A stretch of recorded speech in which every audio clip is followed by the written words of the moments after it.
So I'm very excited to be testing out some silicone molds today. This set comes with paws, bones, and gummy bears.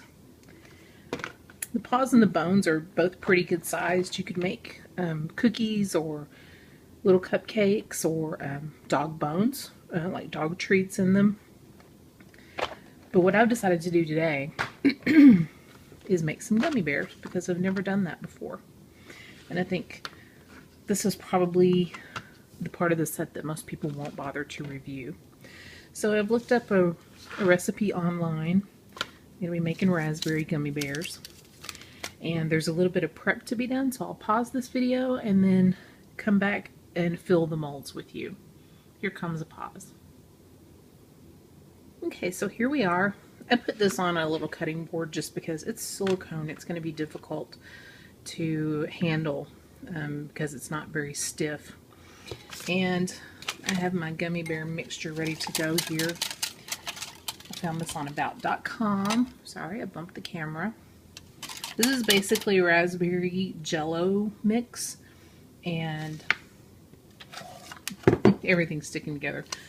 Knox plain gelatin and water. There's been a little bit of time spent sitting and microwaving. Now if you notice this looks a little shiny, it's because the recipe suggested that I spray this with non-stick spray, and I did that. So, ready to fill the molds. The kit comes with a syringe. The recipe recommends using, that's actually really easy.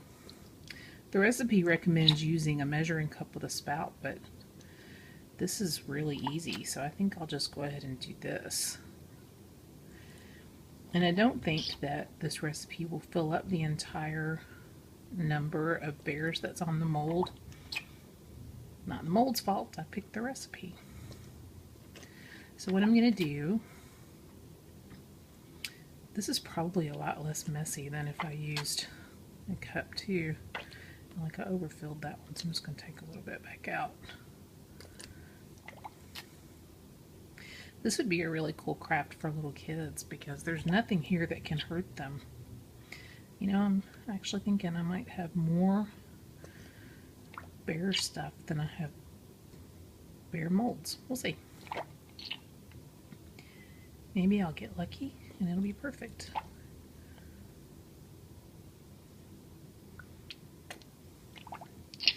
But if this works, I could see me trying lots of different flavors because it's pretty easy so far. I just thought raspberry would be a nice, you know, it's a pretty strong flavor and bright color. I thought that they'd be a nice, it would be a nice flavor to start with. So there you go. This recipe makes more than I have space for. So I'm probably just going to let the rest of that sit up in the bowl. So as far as these, I'm supposed to put them in the freezer, I think. Let me see. Put them in the refrigerator. So I'll put them in the refrigerator for a bit. Pause the video again.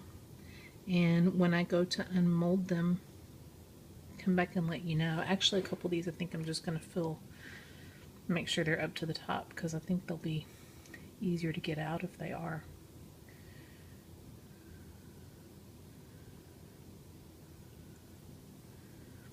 Okay, I'll be back soon. Here's the pause. So I'm back and wish me luck. Look at that.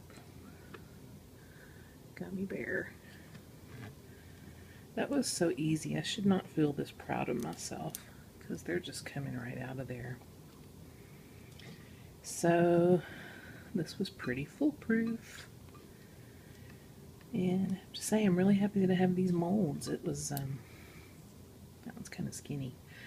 Great deal of fun to make these. I was thinking that it would be neat to use two different jellos, fill the molds up about halfway and then let them gel and then add the other flavor on top. You could do things like lemon lime or orange lemon or raspberry, blueberry, just whatever you wanted. But this gives you a chance to do something that you can't normally do. Oh, this one's really skinny. You could also make them with apple juice instead of the water. You know, lots of different things. I don't know about alcohol. I know from making Jell-O shots in the past with alcohol that it makes it a lot harder to gel. But I'm sure if you use enough little unflavored gelatins in there that would work, and you could make alcoholic gummy bears. So there you go. I'm very happy with this mold, and thanks for watching this video.